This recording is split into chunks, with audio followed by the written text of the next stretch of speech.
Nə varsa? Ay, Nə varsa? yandırıram. Yandırıram. Abi bu nədir?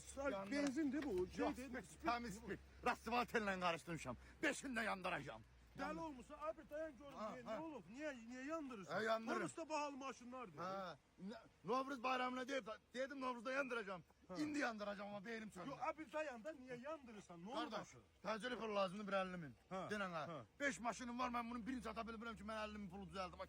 İndi maşını satan bilsən diye yandırırsan. Ha. Dəlisən nə sən istəyirsən bir dənəsini apar bir dəqiqə avtokreditdə sal kreditə. Ha. Pul götür xırda ödədə. Bu 50 mindir borcun da hara varsa apar ver.